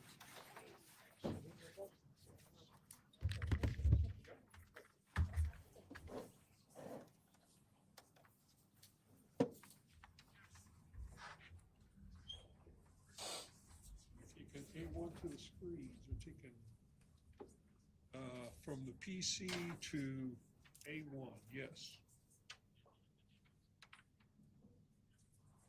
That's what it says.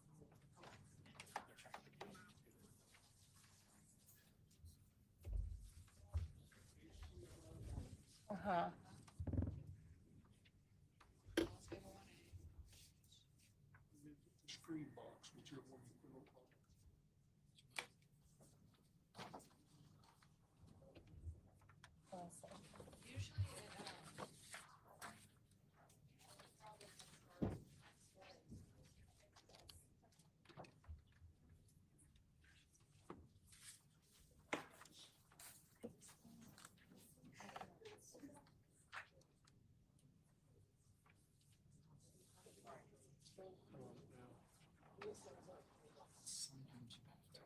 I know what she's doing.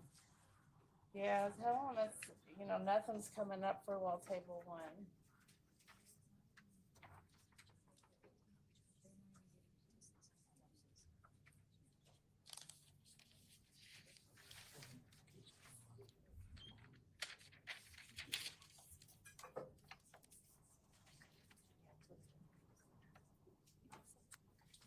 Problem is when you hit the screen, nothing happens. Just stay- Like it shows the different inputs, but that's it. Yeah.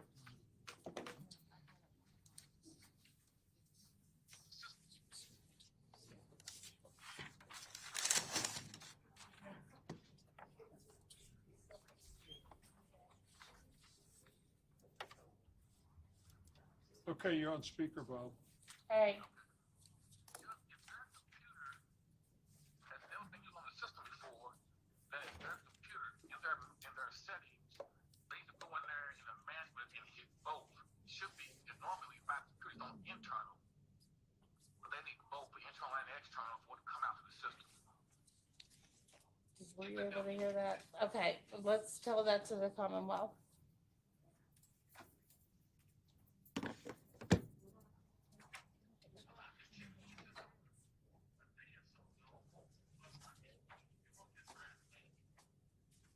What should I do with my computer? Yes, many times, but not recently.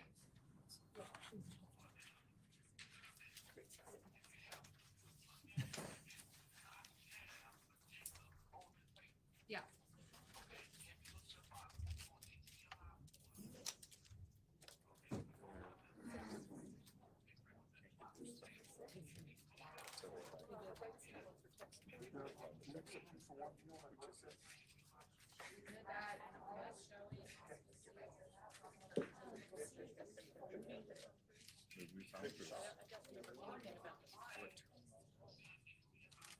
Yes.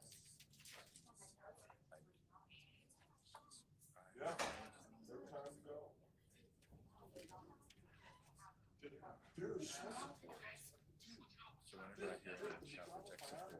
The other thing I could do is excuse the jury for the day and you all can work on this.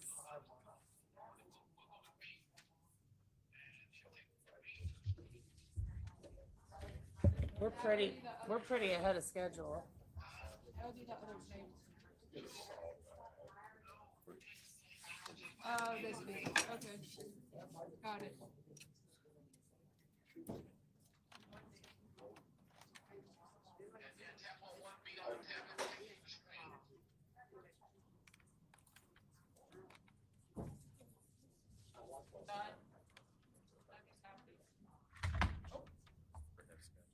You fixed it, Ballinger, thank you so much. It's almost like this is his job.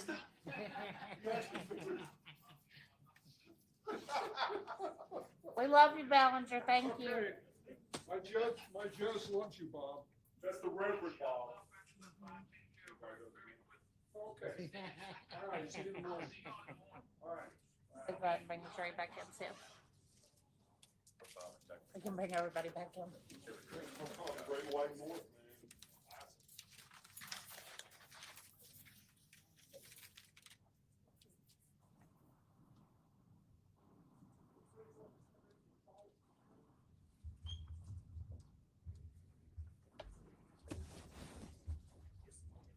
All right, for the jury.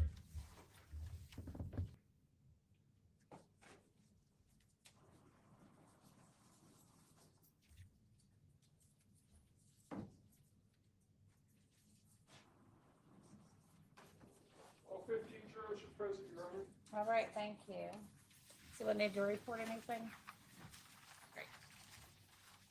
Commonwealth will call their next witness. Yes, Your Honor, the Commonwealth is going to call Detective Brian.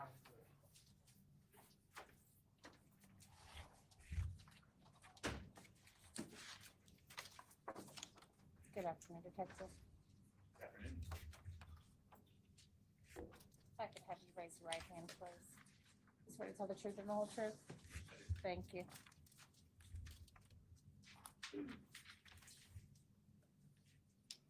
Good afternoon, Detective. Can you introduce yourself to the jury? Yes, good afternoon. My name is Brian Griffin. I was previously employed with the Louisville Metro Police Department, and at this time I was part of the homicide unit. And how long were you with the homicide unit for? I was with the homicide unit for about 2 years, employed at that time for 5 years, I believe. And what do you do these days? I'm a commercial real estate appraiser. So, back in 2016, May the 4th, you were with homicide then? I was. And were you called to the scene in this case? I was. What was the first action you took when you arrived on the scene? So when I arrived on scene, it was about 1:30 in the morning. Detective Wilder had already made his way to the scene and had started that scene investigation. When I arrived on scene, the victim had already been transported to University of Louisville Hospital. So at that point, we were conducting a scene investigation. So my first actions when I got on scene was to see what we had and then to start the neighborhood canvass. Okay. And did anything interesting come about as a result of your neighborhood canvass? For my part of the canvass, I was unable to locate any witnesses along in the 800 block of South 41st Street. I was canvassing house to house. I had no answers on doors. It was 1 o'clock in the morning. So on my side, the houses that I knocked on, front doors, I was not able to talk to anybody. And do you recall a report of a guy that had a gun that was on a bicycle? There was a report of that. I didn't have any further information on that, and I was unable to. Was there any statements from anybody that he was in any way involved in this? I didn't have any statements to that effect, no. And can you tell us a little bit about the character of this neighborhood? Is it residential? What? So the 800 block South 41st Street where this occurred is a residential neighborhood south of Broadway in the west end of Louisville. It's predominantly a residential neighborhood. There's people out. Just depends on what time of day, but there are people out at all times of day. So someone on a bike is not out of place. And no one said that someone on a bike was at this scene or Correct. even on this street. That's correct. Okay. So did you go out to the hospital that night? I did. Once we completed our scene investigation, I went to University of Louisville Hospital. All right. May I approach with Commonwealth 20?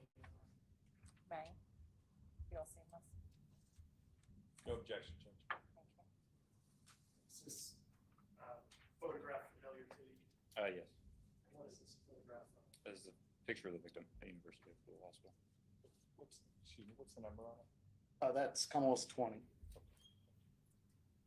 And had he already passed away by the time you got to the hospital? When I arrived at the hospital, he had already succumbed to his injuries.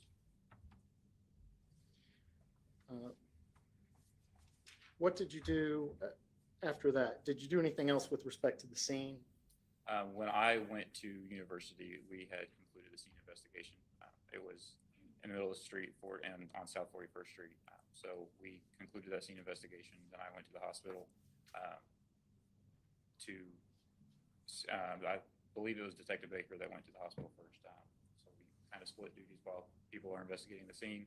Somebody else will go to the hospital to speak with the doctors there to get a report of what's going on with the victim to get an expectation there.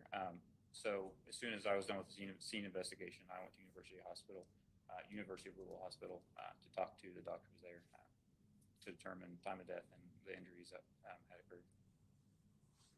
And did you also attend the autopsy? I did. That it would be that same morning at that point. And was there anything significant about the autopsy? Other than the injuries he sustained a gunshot wound that went through his right arm and entered his right side. So after the autopsy, after the scene, did you have any suspects on this case? I did not. Did you have any promising leads on the case? I did not. So what was the first thing that broke for you on this case?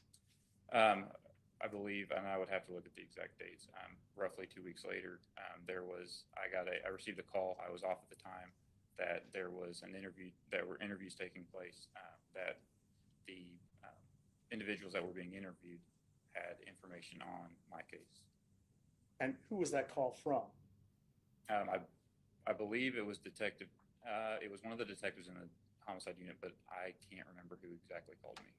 If it was Detective Tonelli or if it was another person. I believe it might have been Detective Tonelli, but I can't remember the exact conversation.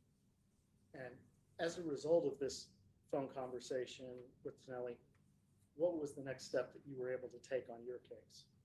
So at that point on my case, I came in to witness the end of the interviews. As far as in my case, we had a statement from one of the co-defendants in this case. And that, Judge, I'm going to object to any hearsay at this time. That would be sustained if you want to go, you need to approach? Yes. Okay.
So, as a result of your investigation, did you come across any surveillance videos? I did. I had made several attempts to recanvass the 800 block of South 41st Street where this occurred, in hopes that it was late at night, maybe somebody would be awake the next day or subsequent days.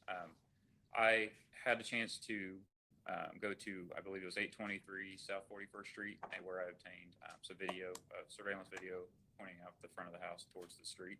I was able to collect that. And what was significant in that video?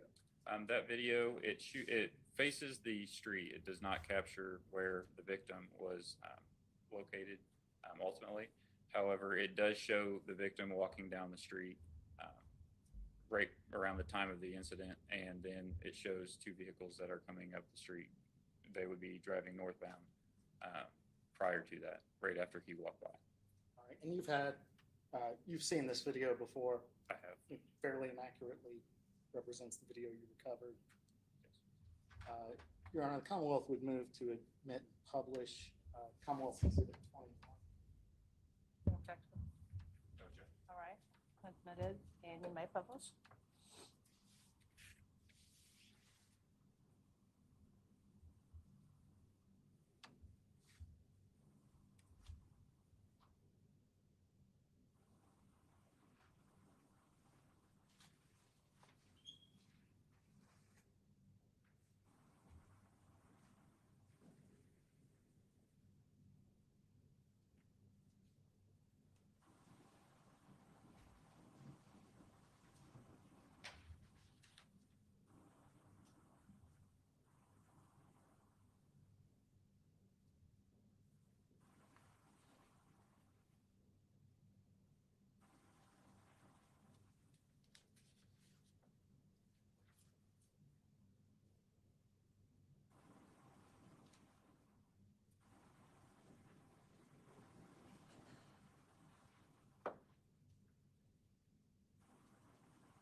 do you know if the timestamp on this video is accurate? I would have to, I don't remember. I didn't look as I was watching it. If we If you put the if last you clip back rewind it. up. It would have been, so frequently whenever I have been looking at video for surveillance on private homes, it's frequent that they're not on the correct date or the times could be off. As for instance, this is showing 5/3 of 2016 at 23:51 hours. The incident in this, for this case, it occurred on 5/4 at roughly 23:59 is when we got the call. So roughly an hour later from this, which could be from several things. If people don't change it with daylight savings time, if something like that occurs, the hours could be off by a little bit. So the timestamp on this will show within an hour of when we received a call.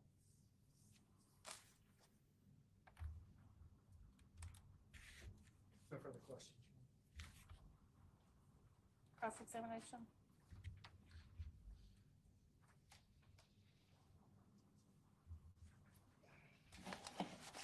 Good afternoon. Catherine? I want to start off with something pretty easy. Is it Brian or Ryan Brian with a B. with a B? B-R-I-A-N. Correct. Griffin. Yes. That's my fault. Okay.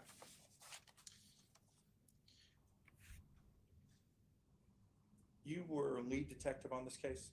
I was for this case, yes. Christopher Jones. Did you remain lead detective on it until you left the Louisville Police Department? I did. Okay. Which was when? This January 15th of 2021, 2 years ago. A couple of things I wanted to follow up on with you. You're familiar with your report, right? Yes. And your initial report in this case is actually only 2 pages, right? That's probably a fair assessment. The initial report for anything is the pertinent information on it, and we'll add to that as time goes on. 2 pages. Probably. In that report, you indicate that there was a shot followed by 5 more shots. I believe that was what the call came in as, that there was the caller for the dispatch run said that they heard a shot and then 5 additional shots. So today, you would agree that that was incorrect? I was not there at the scene to be able to say whether that was incorrect or not. She could have heard a total of 6 shots. I don't know. I can't speak to what she did here. Okay. Well, you were the lead detective. There wasn't evidence of 6 shots. There was not evidence of 6 shots, correct?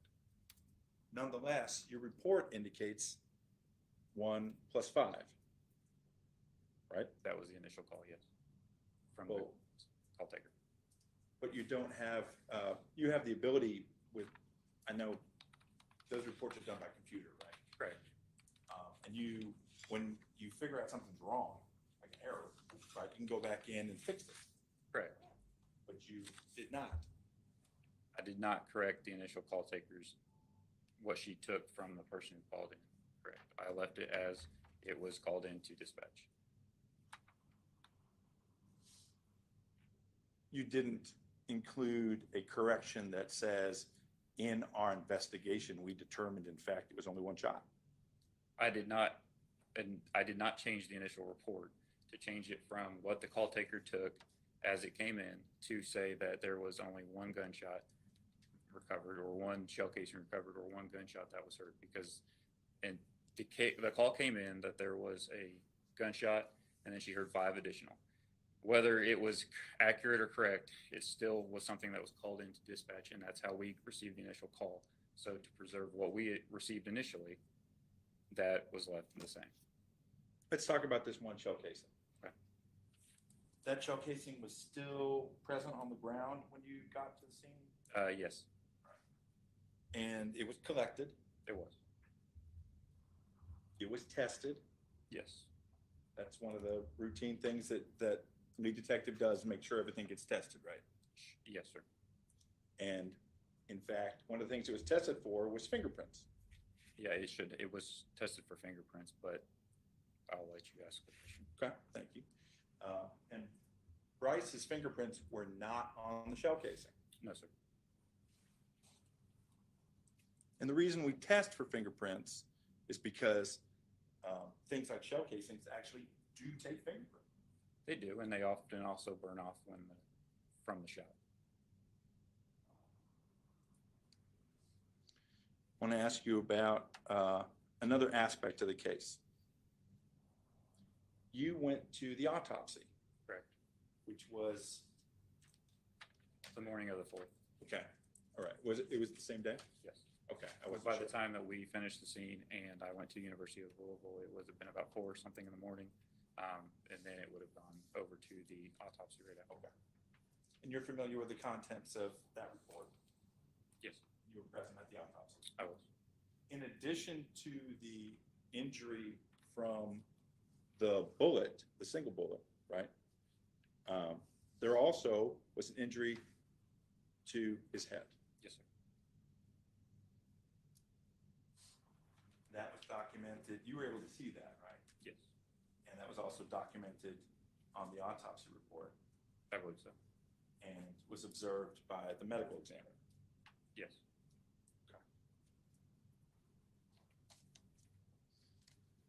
Now, it's fair to say that I think you talked about doing a neighborhood canvas, right? Yes. Your report indicates that you knocked on 5 doors. I did. There was additional detective there that was doing an additional canvas on the additional side of the road within the immediate area. Now, you've talked about things a few weeks later, it would be 18 days later, something like that. Roughly, yes. Roughly 18 days later. From the 4th, during, say, the next week, a week after that,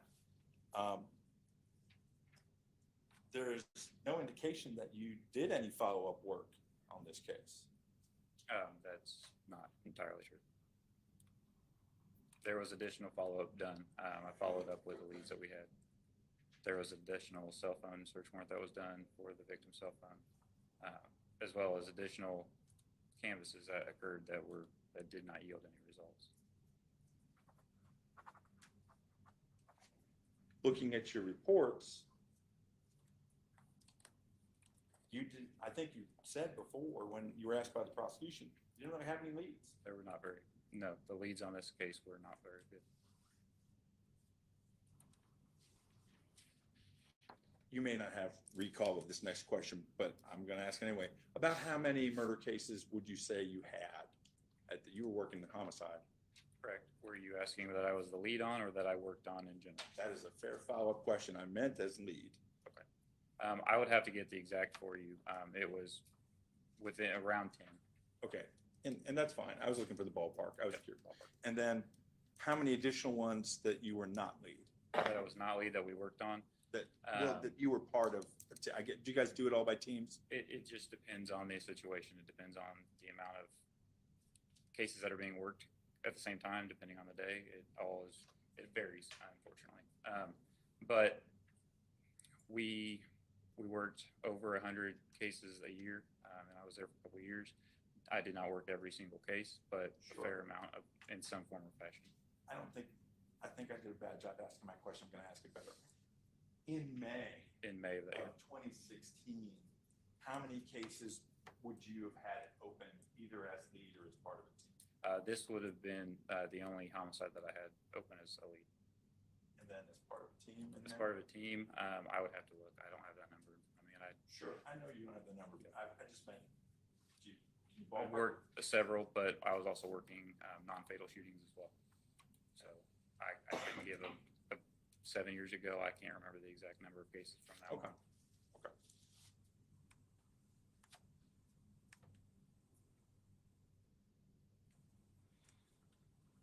You were unable to find any other leads the next day, the next week, week after? Yes, sir.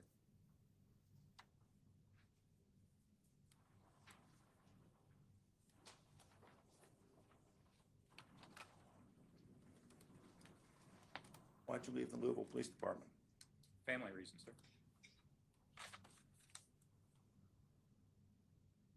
I have no further questions. Any redirect? Briefly, Your Honor. You mentioned someone had come forward and said that they heard one shot and then five. Yes, I believe that was the initial call for the call for service that came to dispatch, that came through dispatch for patrol to respond to. And it was phrased that way as one and then five. Correct. If somebody had heard 6 shots at once, you'd think they would just say they heard 6 shots. That would be what I would assume. In the area that was in, it is not uncommon for there to be multiple different gunshots from different areas that would be audible in the same area. And I guess the question was asked, because someone gives a statement that has facts in it that don't jive with what other people said or what your theory of the case is, you don't get to go back and change what they said, right? Correct. That was what I heard. It would be, after going to the scene and seeing one shell casing, to amend it to say there would be one would be fair, but the call came in that there was one shot and then an additional 5. Whether that's accurate or inaccurate, I left that there for transparency. But what you do know is there was one shot at yours. Correct. Was anybody's fingerprint identified on the case? No. So there were no fingerprints on the case. It wasn't That's correct. just that Brice Rhodes' fingerprints weren't on the case. Nobody's. Correct. Do you recall when you saw an injury to the victim? You mentioned his head. Where on his head was the injury? I would have to look at the report to be sure. I can't. 7 years ago, I can't remember the head injury very clearly. Do you remember seeing the head injury when he was laying in the street before he got medical attention? Or do you remember seeing the head injury at the hospital or at the autopsy? It would have been at the hospital or autopsy because I did not see the victim on the scene. When I arrived on scene, he had already been transported to U of L while they were trying to give him medical attention. No further questions, John. All right, you're free to go, Detective Griffin. Thank you. Go on, approach.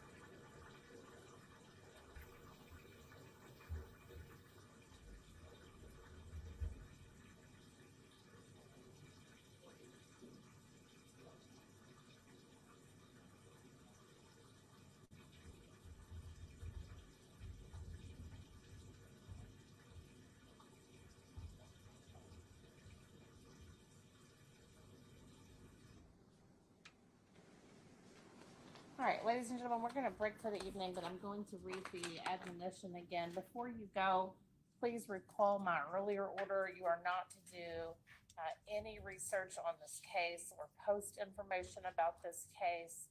If you accidentally encounter information about the case from any source, it is your duty to bring it immediately to the attention of the court. Also, if anyone tries to speak to you about the case, tell them you are under an order not to discuss it and that you cannot continue to discuss it.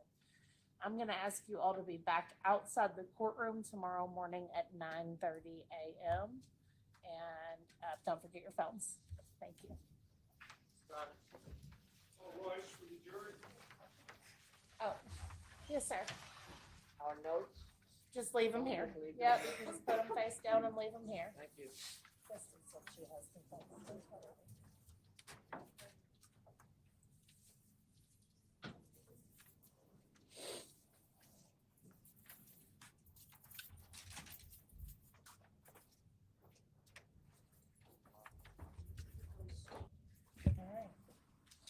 you have phones, be sure to stop and see the deputy to pick your phones up.